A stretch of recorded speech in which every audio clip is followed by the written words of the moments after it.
블라디미르 푸틴은 소련 시절을 러시아에 다시 가져오기로 결심했습니다. 그리고 그는 그 방법에 신경 쓰지 않는 것처럼 보입니다. 우크라이나 침공은 출발점이 될 예정이었지만 4년 반에 걸친 전투가 푸틴의 계획을 멈추게 했습니다. 그래서 푸틴은 방향을 바꿨습니다. 만약 그가 옛 소련 제국을 되살릴 수 없다면 그는 다른 것을 가져올 것입니다. 소련 시절의 빈곤입니다. 우리는 여기서 비꼬는 말투를 쓰고 있지만 러시아가 굶어 죽어가고 있는 것은 푸틴 때문입니다. 푸틴 시대에 볼 수 없었던 은행 위기가 다가오고 있습니다. 파산이 급증하고 크렘린이 만든 시스템이 무너지고 있습니다. 러시아의 은행들은 파멸의 벼랑 끝에 서 있습니다. 이제 러시아를 경제적 파멸로 몰아넣으려면 작은 자극만 필요합니다. 유출된 유럽 정보 보고서는 러시아 은행 시스템이 직면한 문제의 규모를 드러냅니다. 로이터가 일부 확인하고 인터내셔널 비즈니스 타임즈도 보도한 이 문서에 따르면 2025년에 50만 명이 넘는 사람들이 파산을 선언하면서 러시아에서는 폭발적인 은행 위기가 가까스로 억제되고 있다는 정보가 드러났습니다. 러시아 은행들은 부실 대출 증가에 노출되고 있으며 이는 푸틴과 크렘린이 전쟁 경제 유지를 위해 대출을 장려하고 은행을 지원한 결과입니다. 현지 보고서에 따르면 러시아 은행에 상환되지 않을 가능성이 높은 기업 대출의 비율이 10%까지 상승했으며 이는 진정한 위기 상황입니다. 이것은 러시아 은행들에겐 단순한 흔들림이 아니라 재앙입니다. 이 모든 일은 푸틴과 크렘린 측근들의 무능으로 러시아 생존의 필수적인 것의 붕괴를 처리할 환경이 만들어졌기 때문에 벌어지고 있습니다. 7월 6일 러시아의 임박한 금융 붕괴에 대한 텔레그래프의 보도에 따르면 이번 위기를 만든 것은 바로 크렘린이었으며 은행들이 대출을 해줄 때 평소 하던 신용조사를 생략하도록 압박한 것이 원인이었습니다. 또한 대출도 크렘린의 영향에서 벗어나지 못했습니다. 러시아 경제가 더 건강해 보이도록 블라디미르 푸틴이 많은 대출을 지원하고 있습니다.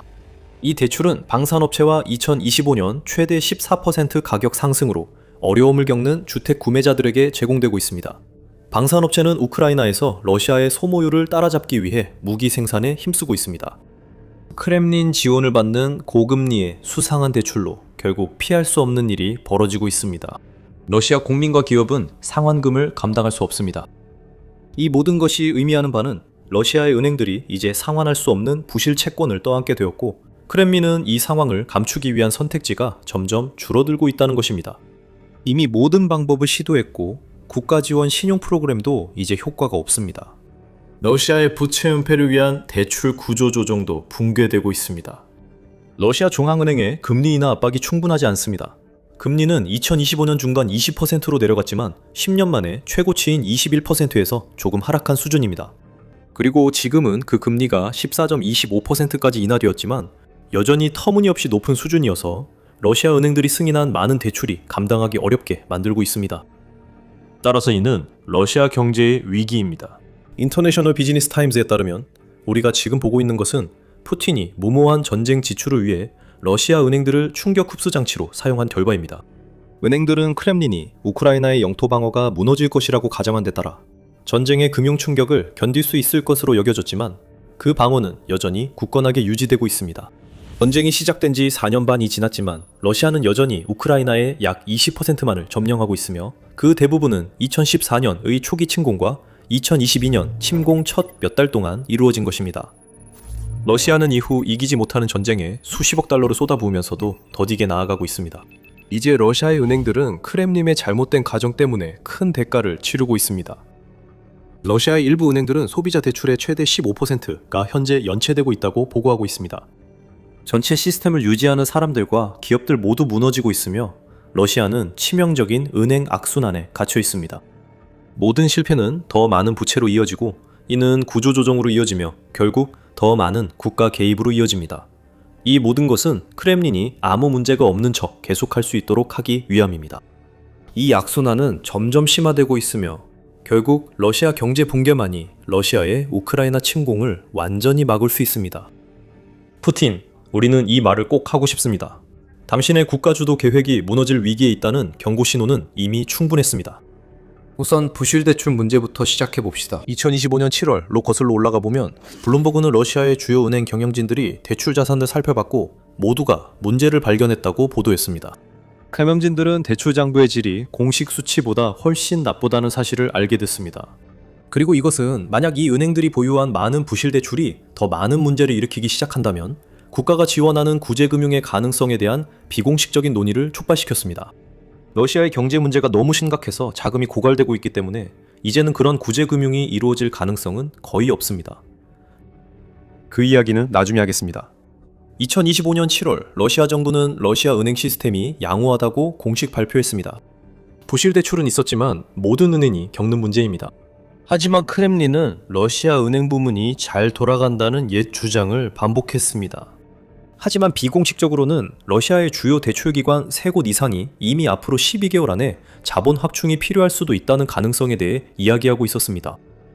거의 정확히 12개월이 지난 지금 우리는 유럽 정보 보고서를 통해 이 모든 우려가 정당했다는 것을 알게 되었습니다. 2026년 초 더 많은 징후가 나타나기 시작했습니다.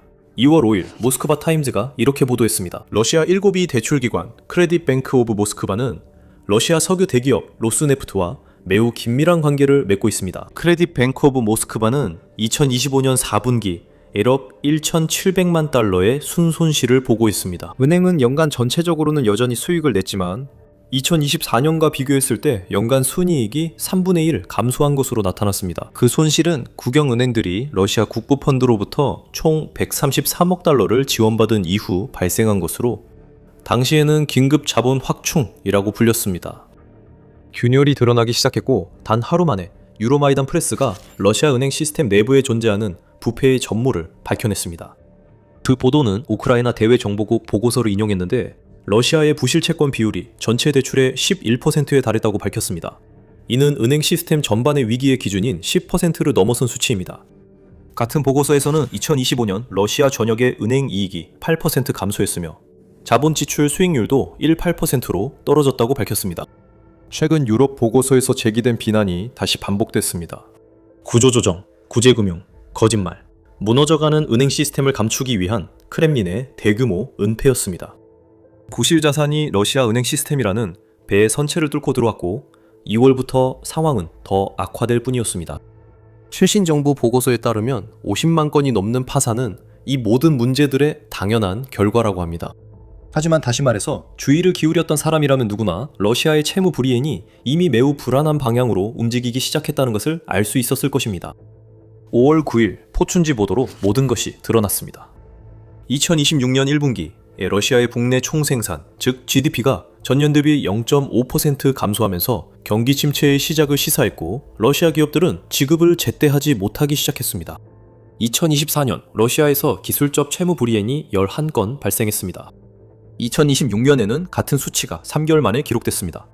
은행들이 차환해야 했던 부채의 규모도 2026년에는 전년도보다 2배로 늘어났고 러시아 기업들 역시 이란에서 벌어진 에픽 퓨리 작전으로 인한 인플레이션 압박에 시달리고 있었습니다.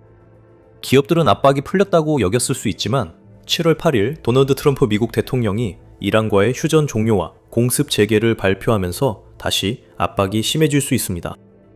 러시아의 가계 부문과 마찬가지로 기업 부문에도 고통이 쌓이고 있습니다. 6월에 RBC 우크라이나는 러시아 기업들이 1175억 달러 이상의 부채를 쌓았으며 2월 말 기준으로 문제성 결제 건수가 6.7건에 달했다고 보도했습니다. 뉴보이스 오브 우크라이나도 러시아의 기술 기업들이 점점 더 많은 부채를 지고 있다고 보도했습니다. 이 부문의 대형 기업들은 2025년에 부채가 53% 증가해 271억 달러에 달했습니다. 유럽 정보기관의 충격적인 보고서 전부터 이미 도화선은 점화됐습니다. 이제 도화선이 연결된 다이너마이트가 불꽃과 맞닿으려 하고 있습니다. 그리고 그 순간 러시아 은행 부문이 붕괴하며 모든 책임은 크렘린에 있습니다. 그리고 러시아 국민들도 그것을 알고 있습니다. 그들은 무슨 일이 일어나고 있는지 볼 수 있고 러시아 은행에 대한 신뢰가 사라졌다는 것을 보여주는 행동을 해왔습니다. 하지만 그것이 무엇인지 밝히기 전에 여기는 더 밀리터리 쇼입니다. 아직 구독하지 않으셨다면 지금이야말로 구독 버튼을 누르고 알림을 설정해 저희 채널의 영상을 더 많이 볼 때입니다.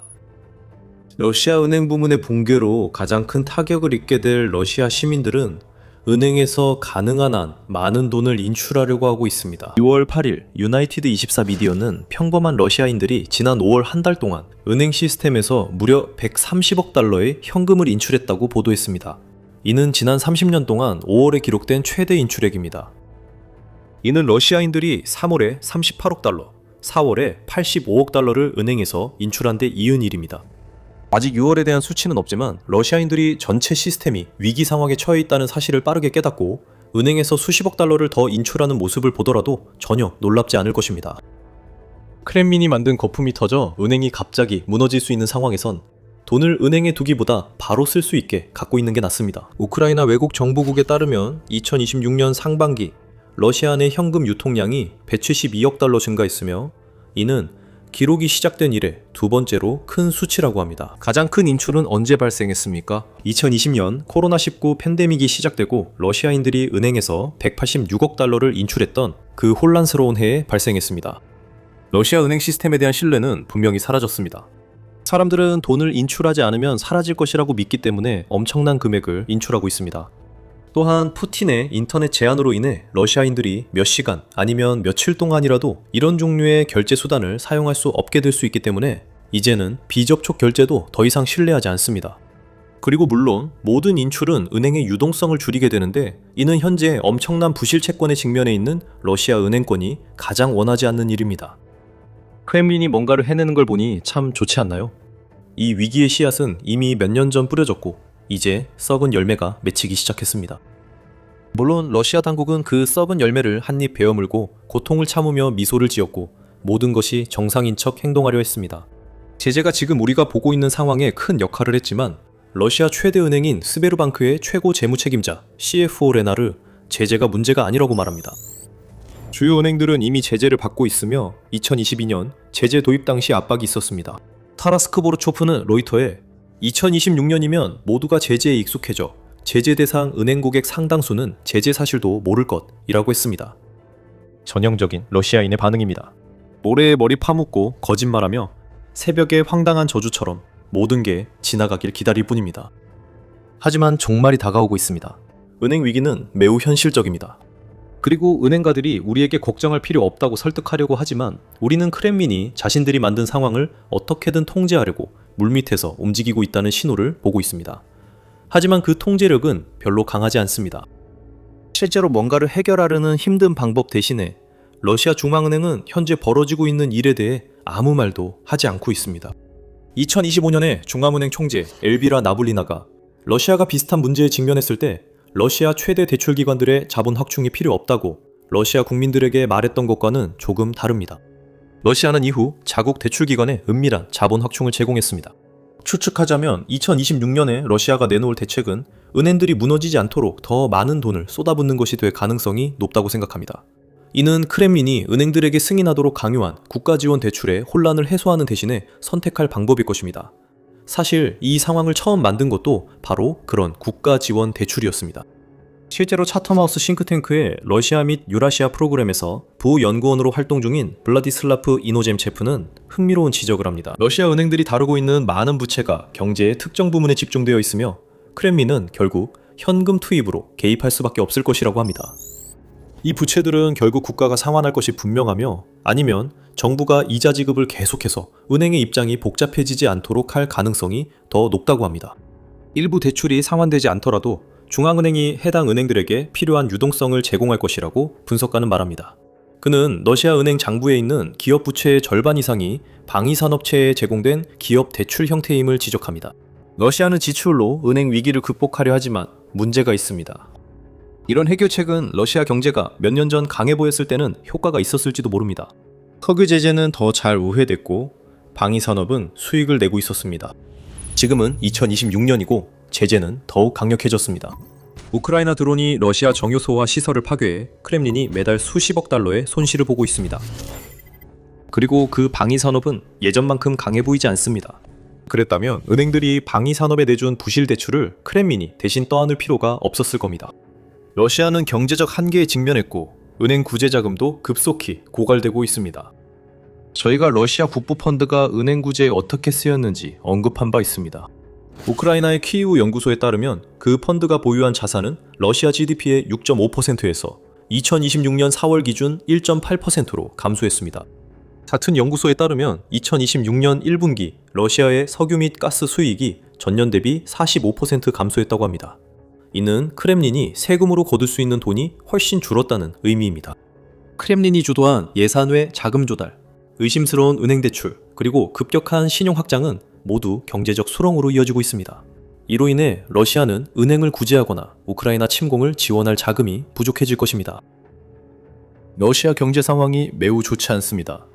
러시아 경제개발부 자체에서도 이미 2026년 GDP 성장률 전망치를 1.3%에서 0.4%로 하향 조정했습니다.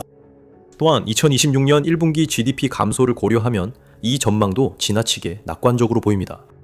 러시아는 현재 막대한 재정 적자도 안고 있습니다. 6월 10일 모스크바 타임즈는 이 적자가 2026년 첫 5달 동안 835억 달러로 늘어났다고 보도했습니다.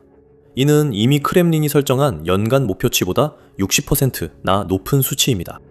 간단히 말해서 러시아로 들어오는 돈은 줄어들고 있지만 푸틴의 광적인 전쟁으로 인한 지출은 계속 늘어나고 있습니다.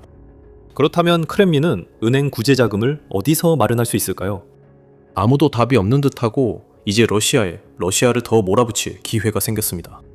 우리는 제재가 러시아 은행 위기에 미치는 역할을 언급했습니다. 그러한 제재는 러시아 기업들이 제품을 만들기 위해 필요한 것을 구하기 어렵게 만들고, 이는 판매 감소로 이어지며 수익이 줄어들고 기업들이 은행의 빚을 갚기 어렵게 만듭니다. 더 많은 제재가 다가오고 있습니다. 지금 이 순간에도 유럽연합은 러시아에 대한 21번째 제재 패키지를 준비하고 있습니다. 프라보다에 따르면 그 제재 패키지는 7월 8, 10일 상임대표위원회 회의에서 논의될 예정입니다. 7월 논의에서 합의하지 못하면 제재 패키지가 가을까지 미뤄질 수 있지만 현실은 그것이 곧 다가온다는 점입니다. 또한 러시아산 석유 가격 상한제 논의도 있으며 이는 제재 패키지와 별도로 다뤄지고 추가 경제적 고통을 초래할 수 있습니다. 러시아 경제에 대한 압박이 서서히 커지고 있습니다. 크렘린은 구제금융을 시도하거나 은행 부문이 망가지지 않은 것처럼 보이기 위해 자금을 빠르게 소진할 수 있습니다. 하지만 숫자는 거짓말하지 않습니다. 부실 채권과 파산이 늘고 있고 크렘린이 사태를 막을 시간도 제한적입니다. 결국 오래 버틸 수 없습니다. 러시아 은행업계는 위기에 처해 있습니다. 하지만 사실 러시아 전체 경제에 대해서도 같은 말을 할 수 있습니다. 은행 위기 너머에는 급락하는 GDP, 심각한 노동력 부족, 그리고 대거 문을 닫고 있는 국내 기업들의 이야기가 있습니다. 은행에 대한 현금 투입만으로는 러시아에 닥쳐올 위기에 근본적인 문제를 해결할 수 없습니다. 그리고 그 문제가 얼마나 심각한지 저희 영상을 통해 확인하실 수 있습니다. 영상이 마음에 드셨다면 구독과 알림을 눌러주세요. 더 밀리터리 쇼에서 러시아 국내 및 군사 실패 분석을 더 볼 수 있습니다. 항상 시청해주셔서 감사합니다.